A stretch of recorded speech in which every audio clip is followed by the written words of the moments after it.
Amin. Al-Fatihah.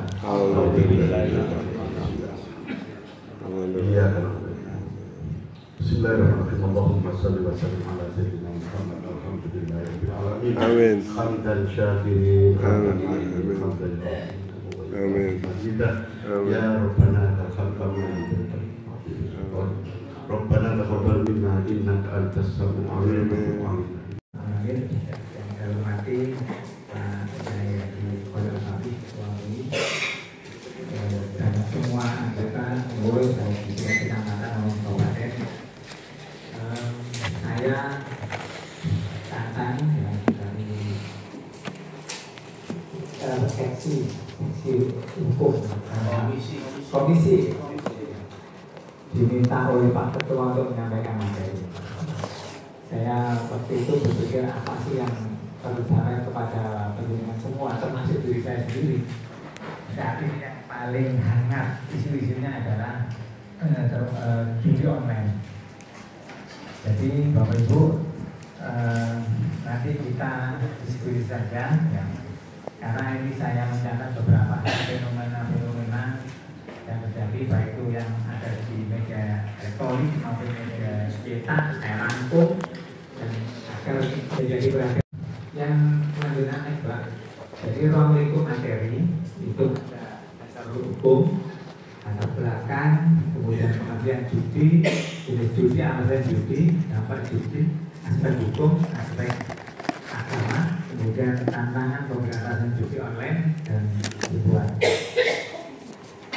Selanjutnya untuk dasar hukum next, dasar hukum kita undang-undang hukum pidana, kemudian undang-undang nomor 7 tahun 1974 tentang penertiban perjudian, kemudian ada undang-undang nomor 11 tahun 2008 tentang informasi dan transaksi elektronik. Ini juga pernah diubah dengan undang-undang nomor 11 tahun 2016 dan juga undang-undang nomor 1 tahun 2024. Dan selanjutnya undang-undang nomor 1 tahun 2023 tentang kitab undang-undang hukum pidana. Jadi kita ini sudah mempunyai kitab undang-undang hukum pidana yang baru, Bapak Ibu. Cuma berlakunya nanti tahun 2026, 3 tahun setelah diundangkan. Kemudian keputusan Presiden nomor 21 tahun 2024 tentang Satgas Pemberantasan Perjudian. Next, latar belakang.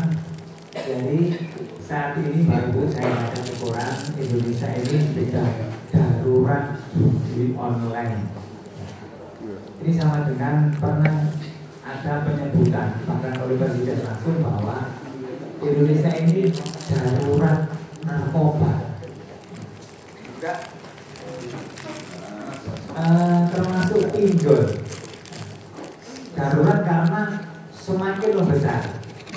Jadi semakin marak juga di masyarakat, bukan hanya dilakukan oleh pelajar mahasiswa, bahkan sampai menyentuh anak-anak 10 tahun itu juga menikmati yang namanya judi online. ASN juga, ASN makanya mendapat perhatian dari Menteri Dalam Negeri, dari BKN, dari Menpan, harus ada tindakan tegas terhadap ASN. Makanya kita kemudian ada semacam sosialisasi secara langsung kepada ASN, penekanan dari pimpinan, jangan sampai ASN itu terkena atau terlibat dalam judi online. Narkoba juga itu, Jawa Timur, saya baca di koran Jawa Timur itu, Indonesia dari Jawa Timur termasuk pangsa terbesar narkotika.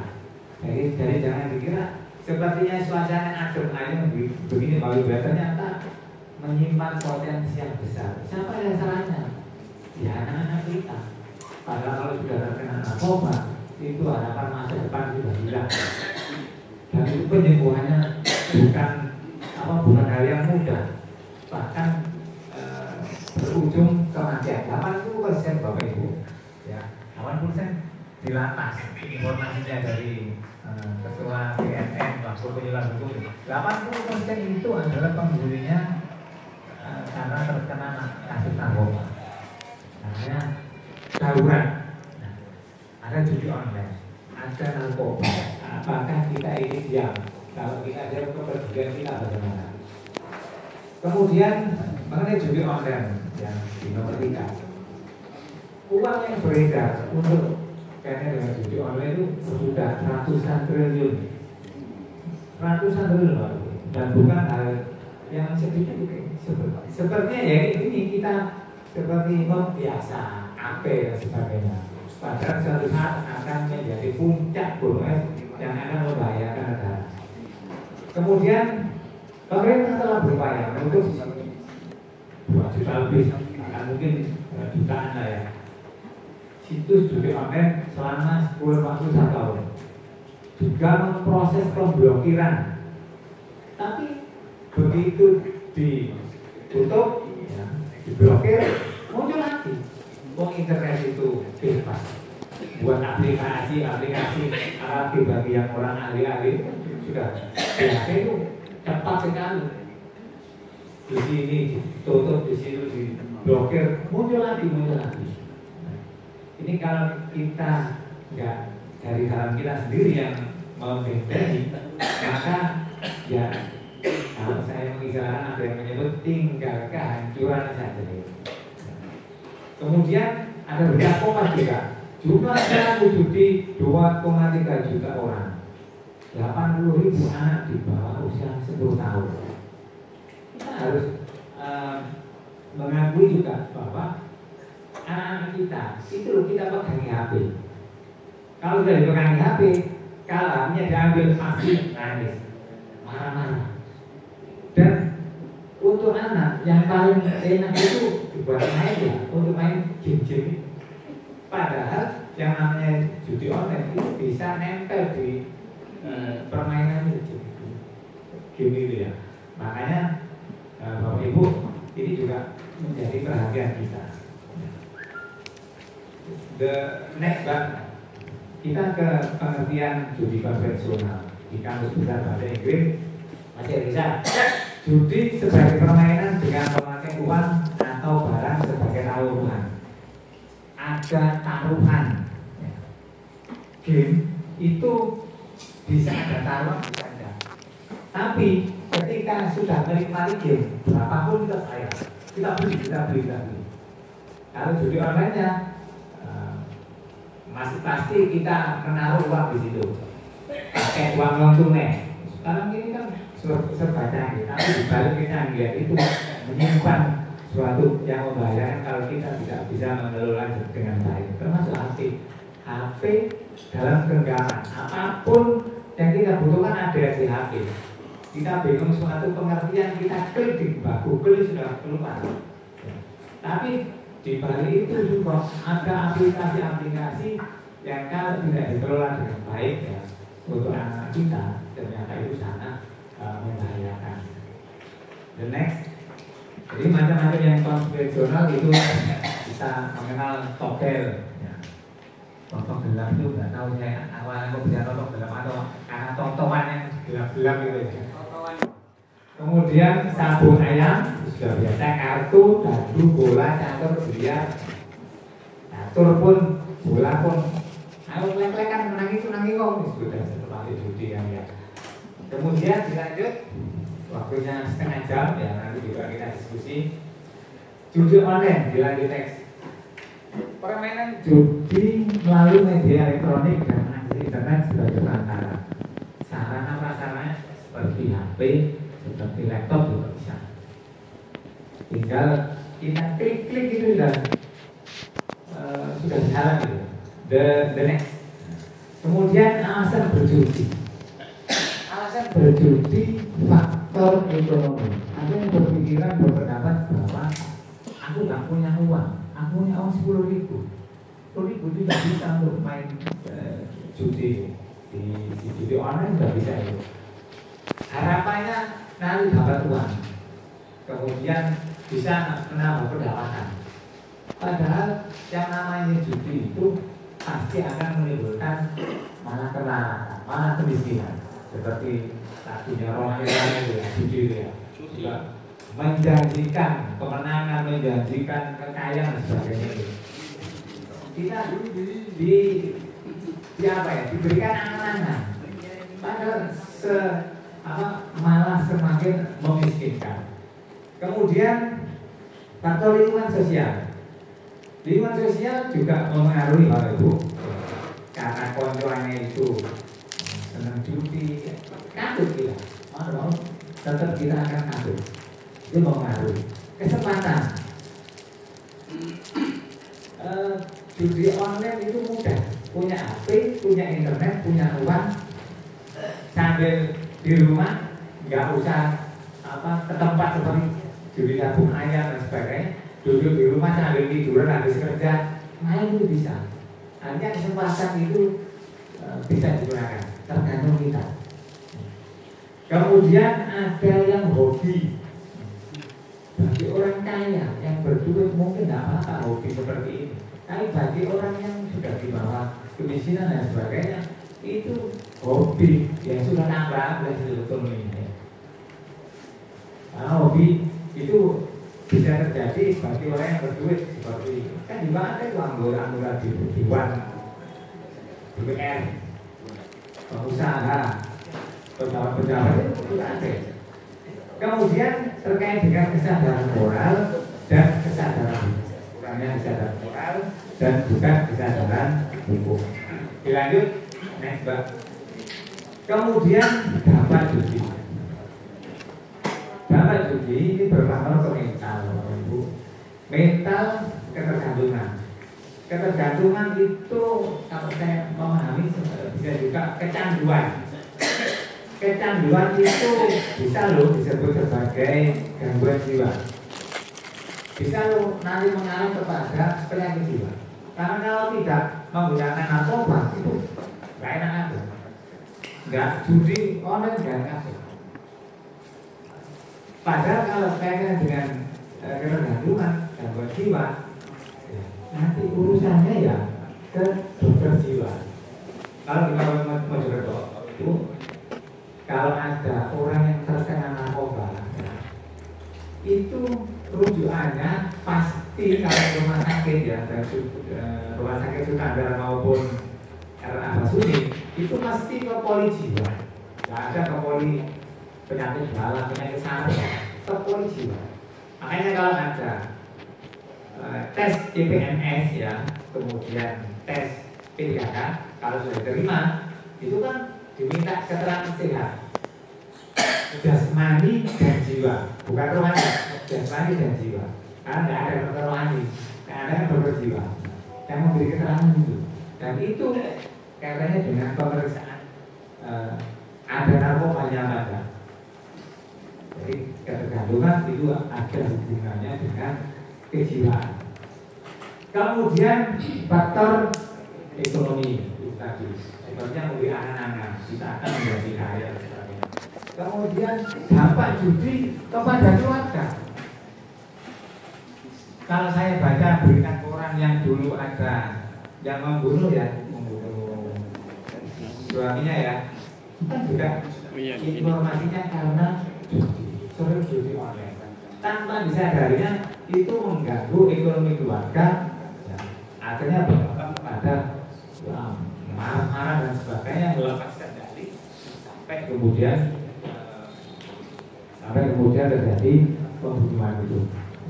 Dampaknya luas. Kemudian sosial, masyarakat ya, akan semakin tidak kaya, tapi akan semakin miskin. Dulu kita mengenal orkas ya, orkas untuk angkatan ya, kemudian SDSB jam 1 minggu 2 kali mungkin, sampai dukun-dukun lari juga ya, dukun-dukun pohon-pohon yang rimbun-rimbun di barang juga. Menggendeng barang. Boleh nomor, jangan. Padahal itu loh, cuma hayal saja. Karena apalagi ketika judi online Bapak Ibu ya, itu sudah aplikasi, sudah disetting lah. Aplikasi A atau saya ini ikut, mungkin diberi penyenang dulu, menang. Tapi kemudian terus diberi penyenang lagi, menang. Sudah aplikasi tambah gampang, pakai algoritma itu ya. Pokoknya begini pasti yang menang itu ya lapangan bandar ya. Kemudian kriminalitas tanpa disadari juga akan memicu timbulnya kriminalitas. Karena apa? Ada yang karena jadi online kemudian nggak punya uang, nggak masuk kerja, malah dikeluarkan. Ada yang larinya ke sana dalam kriminalitas.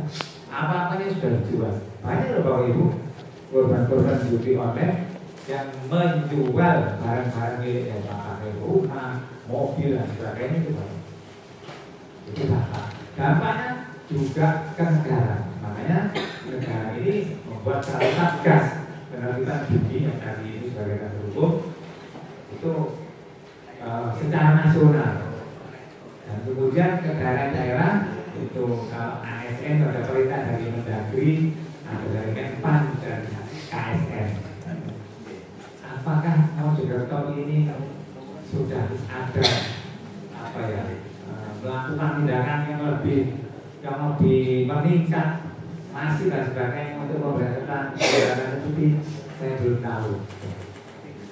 Kemudian next ini aspek hukum. Sebenarnya di KUHP yang lama ya, yang sekarang masih berlaku itu sudah diatur ya. S1 diancam dengan pidana penjara paling lama 10 tahun atau pidana denda paling banyak 25 juta rupiah barang siapa tanpa mendapat izin. Judi itu mendapat izin, makanya FDSP itu ada izin dulu. Kalau nggak ada izin nggak boleh. Makanya kadang-kadang ada undian berhadiah. Jenengan beli, kayak kuponnya itu loh, 50.000 nanti dapat mobil. Itu biayanya ada itu dari dinas sosial. Nah, itu karena izin. Tapi kalau yang liar-liar ya yang di judi online, makanya nanti mendapat izin dengan sengaja menawarkan atau memberikan kesempatan untuk permainan judi dan menjadikannya sebagai pencarian atau dengan sengaja turut serta dalam suatu perusahaan itu. Judi itu bisa digunakan untuk mata pencarian atau pegawainya gitu, dan pegawainya ya judi untuk mata pencarian. Yang kedua, dengan sengaja menawarkan atau memberi kesempatan kepada khalayak umum untuk bermain judi atau dengan sengaja turut serta dalam perusahaan untuk itu dan seterusnya. Kemudian menjadikan turut serta pada permainan judi sebagai pencarian. Lanjut di next Bang. Kemudian ada Undang-Undang Nomor 7 tahun 74 tentang perbuatan judi, perjudian. Maka itu menyatakan semua tindak pidana sudah menjadi kejahatan. Kemudian pasal 2 ini merubah ancaman hukuman ya, menjadi hukuman penjara selama 10 tahun atau denda sebanyak 25 juta rupiah. Saya lanjut next. Nah, sekarang juga ada undang-undang tentang informasi transaksi elektronik ya. Di pasal 27, setiap orang dengan sengaja dan tanpa hak mendistribusikan, mentransmisikan dan atau membuat dapat diaksesnya informasi elektronik dan atau dokumen elektronik yang memiliki muatan perjudian. Bagi mereka-mereka yang ahli IT Bapak Ibu itu dengan mudah dapat membuat aplikasi-aplikasi termasuk aplikasi judi. Nah, tapi kemudian ditransmisikan, didistribusikan kepada masyarakat agar ikut kegiatan judi itu, ya ini yang diatur.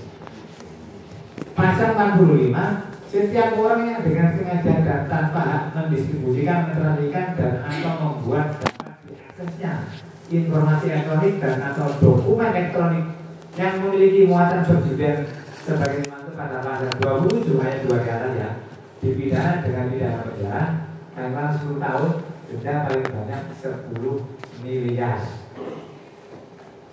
Nah, persoalannya mungkin saya kurang informasi atau apa, apakah tidak katakan penangkapan kemudian apa itu tidak hukum kepada pelaku ini apa sudah menyentuh kadar atau tidak tahu.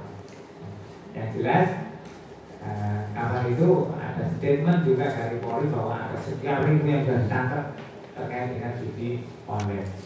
Kemudian next Pak, Pasal 246 ini undang-undang KUHP yang baru ya, itu juga diatur dipidana dengan pidana penjara paling lama 9 tahun atau pidana denda paling banyak kategori 6. Kategori 6 itu kayaknya dengan pidana ada apa gitu ya. Setiap orang yang tanpa izin menawarkan atau memberi kesempatan untuk main judi dan menjadikan sebagai mata pencaharian atau turut serta dalam perusahaan perjudian. Ini masih yang KUHP yang lama itu sebenarnya masih diadopsi sini, dimasukkan lagi. Saya lanjut, next. Ini juga lanjutan ya. Dapat diberikan pidana tambahan berupa pencabutan hak, yaitu hak menjalankan profesi tertentu itu tidak boleh. Kemudian pasal 427. Setiap orang yang menggunakan kesempatan main judi yang diadakan tanpa izin dipidana dengan pidana penjara paling lama 3 tahun atau pidana denda paling banyak di kategori 3 dengan syarat pidananya. Jadi menyelenggarakan judi itu tetap izin, mengajukan izin pekerjaan apa berjudi. Ada suka dia dalam masyarakat ya, izin judi. The next, saya tidak membacakan Arabnya karena sangat parah. Jadi di situ ada disebutkan di surat Al-Baqarah ayat 219. Mereka bertanya kepadamu tentang khamr dan judi, katakanlah pada keduanya terdapat dosa yang besar dan beberapa manfaat. Ada manfaatnya ya bagi manusia, tetapi dosa keduanya lebih besar dari manfaatnya. Dan mereka bertanya kepadamu apa yang mereka nafkahkan di jalan Allah, katakanlah yang lebih dari keperluan. Demikian Allah menerangkan ayatnya kepadamu supaya kamu berpikir. Ada manfaat ekonominya sebetulnya, tapi sedikit daripada mudaratnya. Kalau saya orang awam nggak nafsiri ya, pokoknya saya baca gitu ya. Terus dilanjut next, ini juga lanjutannya. Hai orang-orang yang beriman, sesungguhnya meminum khamr, ya, berjudi, berkorban untuk berhala, mengundi nasib bagaimana adalah termasuk perbuatan setan. Maka jauhilah perbuatan itu agar kamu mendapat keberuntungan. Jadi Al-Quran kan sudah mengatur. Makanya ini menjadi kita bersama untuk menyampaikan kepada masyarakat, mengingat dampaknya itu. Di next Pak. Kemudian ini lanjutan juga. Sesungguhnya setan itu bermaksud hendak menimbulkan permusuhan dan kebencian di antara kamu lantaran meminum khamr dan berjudi itu, dan menghalangi kamu dari mengingat Allah dan sembahyang. Maka berhentilah kamu dari mengerjakan pekerjaan itu. Sangat tegas juga di ayat ini. Kemudian lagi, dan taatilah kamu kepada Allah, dan taatlah kamu kepada Allah dan taatlah kamu kepada Rasulnya, dan berhati-hatilah jika kamu berpaling bahwa sesungguhnya kewajiban Rasul kami hanya menyampaikan amanat Allah dengan terang. Ini sudah disampaikan oleh Allah melalui Nabi Muhammad. Dilanjutin surat Al-Maidah ya. Nah, sekarang tantangan ya. Tantangan pembahasan dunia ini. Identitas domisili pelaku sulit ditebak. Karena itu lewat internet sudah. Pakai HP, pakai laptop, ada aplikasi langsung diunggah. Melacak itu kalau enggak orang yang ahli, tim cybernya Polri itu kesulitan. Kita nggak akan mungkin bisa. Pokoknya ada aplikasi itu semua yang membuat. Dari mana ini? Siapa ini? Kita nggak tahu. Kalau enggak orang-orang yang ahli-ahli cyber itu sulit dilacak. Pelaku terutama bandar yang bekerja secara kolektif. Ada korporasi. Korporasi. Ketika ini korporasi akan semakin kuat. Bisa jadi loh ya. Para bandar itu kemudian mendekat kepada petinggi apa dan sebagainya, bisa seperti itu, tergantung apakah bisa diberikan apa enggak. Karena mereka bekerja secara kolektif dan mereka punya modal yang besar. Transaksi keuangan pembayaran non tunai tinggal transfer, ya, bisa lewat apa istilahnya, GoPay apa ya, atau pakai uang kripto itu bisa. Kita enggak, kesulitan awal bagi kita. Uang kripto kan dulu ya. Jadi itu termasuk yang menjadi tantangan. Kemudian ketegasan penegak hukum.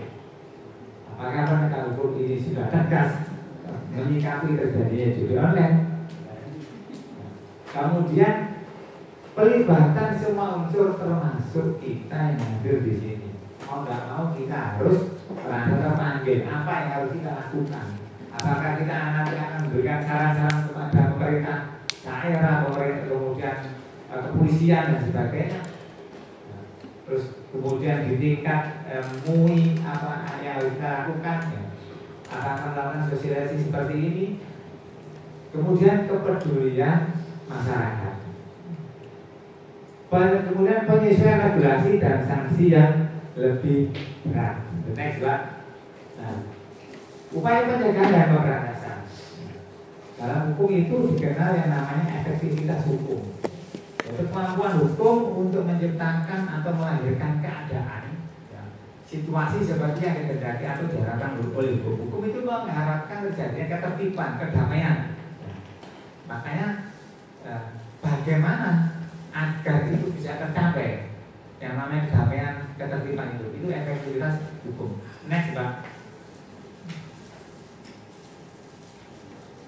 Lagi ada dua, satunya lagi next. Nah, jadi efektivitas hukum, kemampuan hukum untuk menciptakan atau melahirkan keadaan situasi seperti yang dikehendaki atau diharapkan hukum. Next. Kemudian ada faktor-faktor yang mempengaruhi efektivitas hukum. Satu, peraturan itu sendiri. Dalam hal ini ada KUHP, ada undang-undang ITE. Apakah undang-undang itu sudah cukup bisa, ya, untuk mengakomodir sanksi-sanksinya itu? Apakah sudah cukup ketika diterapkan kepada para pelaku, terutama para pelaku? Peraturan itu sendiri harus bermutu. Kemudian lembaga pembentuk hukumnya, dalam hal ini DPR, DPRD, ketika membentuk peraturan perundang-undangan itu membentuk peraturan-peraturan yang sesuai dengan keinginan masyarakat. Yang ketiga, penegak hukum. Penegak hukum di undang-undang advokat itu termasuk advokat, itu termasuk penegak hukum. Dari hakim, polisi, jaksa, itu advokat juga. Nah, penegak hukum apakah tadi mau melaksanakan penegakan dengan benar sesuai dengan ketentuan? Kalau memang salah hukumnya sikat, ya sudah diberikan sanksi sesuai dengan ketentuannya, tingkat berat ringannya salahnya. Kemudian sanksinya itu juga harus tegas. Yang kelima adalah kesadaran hukum masyarakat. Kesadaran masyarakat siapa? Ya kita ini ada kesadaran hukum masyarakat. Sampaikan tadi oleh Pak BJS, kesadaran hukum masyarakat itu sangat penting. Ketika masyarakat itu sadar hukum, itu tanpa diperintah, bukan karena takut sanksi, itu tidak akan melakukan pelanggaran hukum, bahkan ikut mendukung suatu aturan hukum yang sudah dikeluarkan. Next, saya bacakan pantun kalau next.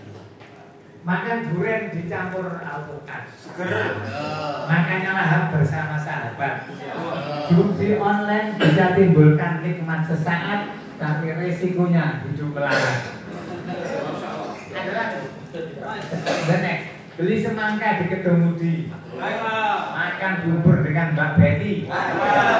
Marilah kita hindari judi. Jika sudah terlanjur segera berhenti supaya tidak kena sanksi. Terima kasih. Wassalamualaikum warahmatullahi wabarakatuh. Lanjut, Pak. Ada itu. Baik. Judi.